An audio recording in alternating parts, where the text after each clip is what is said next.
आज सहपहर पाकिस्तान में मुअज़्ज़ज़ मेहमान ईरानी सदर मसूद पज़ेश्कियान की आमद हुई। पुरतपाक इस्तकबाल किया गया और अब तक सदर पाकिस्तान, वज़ीर आज़म Pakistan, army chief, field marshal general Asim Munir से उनकी मुलाकातें हो चुकी हैं।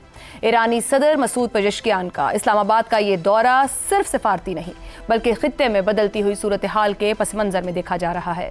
जंग खत्म होने के बाद ये ईरानी सदर का पहला गैर मुल्की दौरा है और इसके लिए पाकिस्तान का इंतखाब एक अहम सियासी पैगाम रखता है।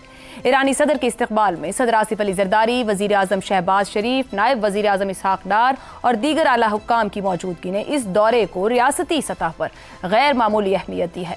ईरान और अमरीका के दरमियान हालिया कशीदगी के बाद तकनीकी मुज़ाकरात और मुआहिदे के मराहिल आगे बढ़ रहे हैं। सवाल यह है कि जब तेहरान और वाशिंगटन के दरमियान राबतों का एक सिलसिला शुरू हो चुका है तो फिर ईरान ने सबसे पहले इस्लामाबाद को क्यों मुंतखब किया? क्या पाकिस्तान अब भी ईरान और अमेरिका के दरमियान एक सालिस के तौर पर देखा जा रहा है या फिर तेहरान को अब भी खित्ते में किसी ऐसे काबिल एतमाद शराकतदार की ज़रूरत है जो अमरीकी और इजरायली दबाव के बावजूद तवाज़ुन बरकरार रख सके? ये भी एक अहम सवाल है कि क्या ईरान को अरब ममालिक ख़ास तौर पर कतर या दीगर खलीजी रियासतों से वो सिफारती यकीन दहानियाँ हासिल नहीं हो रही जो वो इस्लामाबाद से तलाश कर रहा है। ईरानी सदर के हमरा वज़ीर ख़ारजा अब्बास इराक़ची की मौजूदगी ये जाहिर करती है कि ये दौरा सिर्फ अलामती नहीं बल्कि अमली नताइज हासिल करने के लिए किया जा रहा है। अब असल सवाल यह है कि ईरान इस दौरे से क्या हासिल करना चाहता है? क्या ये सिर्फ शुक्रिया है या नए इलाक़ाई सिक्योरिटी फ्रेमवर्क की तलाश? और सबसे अहम बात, क्या ये दौरा ताकत के नए तवाज़ुन की इब्तिदा है या सिर्फ वक्ती सिफारती गर्मजोशी? इस दौरे पर न सिर्फ खित्ते बल्कि अमरीका, इजराइल और अरब दुनिया की नज़रें भी टिकी हुई हैं क्योंकि इसके नताइज मुस्तक़बिल की जियोपॉलिटिकल सिमत का तयन कर सकते हैं। इस दौरे की अहमियत, मकासद, इसी पर गुफ्तगू रखेंगे प्रोग्राम में। पैनल में मेरे साथ हैं शहजाद चौधरी, ज़ैगम खान और रज़ा रूमी साहिब। प्रोग्राम का सवाल आप सभी के लिए।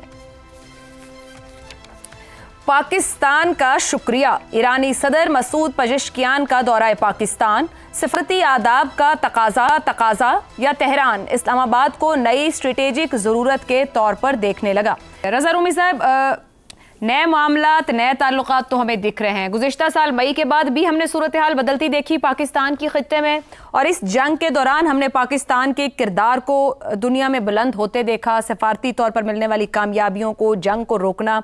अब इस MOU तक पहुंचने के बाद ये ईरानी सदर ने जो फैसला किया फौरी तौर पर शुक्रिया अदा करने और पाकिस्तान पहुंचे हैं।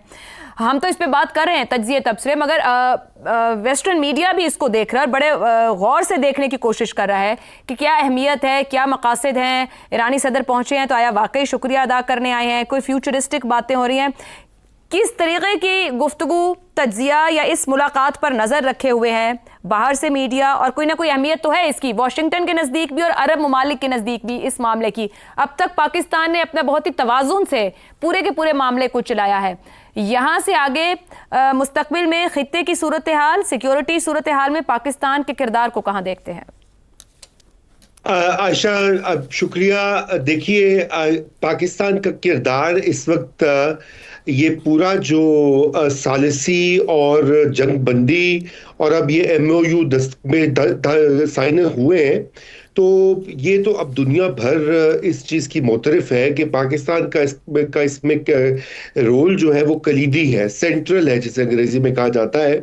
और पहले लोगों ने इसके ऊपर बहुत ज़्यादा कोशिश की कि किसी तरीके से पाकिस्तान का जो काम है उसको अंडरमाइन किया जाए, अंडर रेट किया जाए।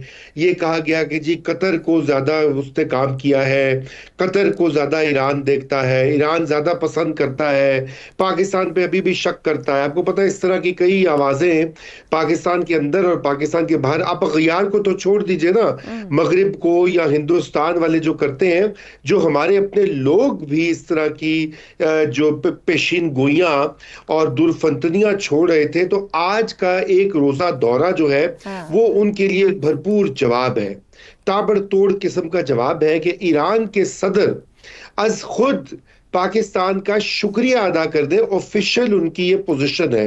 वो ऑफिशियल पोजीशन ये नहीं है कि वो खैर सगाली के दौरे पर आए हैं या वो म्यूचुअल इंटरेस्ट की बात करें। वो एक स्पेसिफिक काम के लिए मुख्तसर दौरा करने आए हैं पाकिस्तान। उससे ये ही वाजे होता है कि पाकिस्तान ने जो सालिसी की है, पाकिस्तान के वजीर आजम और पाकिस्तान के फील्ड मार्शल ने जो काम किया है पिछले कई महीनों और हफ्तों में, अनथक मेहनत जो की है, उसके मुतरफ है सारी पार्टीज। इससे कबल आप जेडी वैंस को सुन चुकी हैं आयशा, जिन्होंने कहा कि मैं अपनी या तो बेगम से बात करता हूँ या मैं फील्ड मार्शल से बात करता हूँ, क्योंकि और ये भी कहा वी लव पाकिस्तान। तो पाकिस्तान तो उनके सर पर है सवार इस वक्त। जी, तो अब ये दो बड़े फरीक है ना, अब इन्होंने ये कर दिया। अब मुझे ये समझ नहीं आती कि ये प्रोपेगेंडा जो फैक्ट्रियां लगी हुई हैं पाकिस्तान के सोशल मीडिया और पाकिस्तान के कुछ हिस्से जो है रवायती मीडिया के भी, टीवी बिशमूल उसमें या अखबारात उसमें शामिल हैं। ये उनकी मुझे समझ नहीं आती कि उनको और क्या चाहिए या उनका क्या इलाज है, या वो बिल्कुल ही लाइलाज हो चुके हैं। तो एक तो पहले तो मैं यहां से बात का आगाज करना चाहता था। अब आप देखा कि पाकिस्तान का इसमें क्या, देखिए पाकिस्तान का रोल, चूंकि सालिसी के नतीजे में इस स्टेज तक हम पहुंचे हैं और यकीनन ये फाइनल स्टेज नहीं है, ये अभी आगाज है एक बहुत ही पेचीदा पुरखार रस्ते का, जिसका के आउटकम अनसर्टन है। क्योंकि जिन मामलात के ऊपर अब कमेटियां बन गई हैं, टेक्निकल वर्किंग ग्रुप्स बने हैं, 4 बड़े मामलात हैं। ईरान के ऊपर से पाबंदियां जो हटनी है, ईरान की रिकंस्ट्रक्शन जो होनी है, जौहरी तवानाई के मसाइल जो हल होने हैं, और इसी तरह ईरान की जो मुंजमद असासे जो है जिनका के बंदोबस्त करना है, वो ये बहुत पेचीदा मामलात हैं।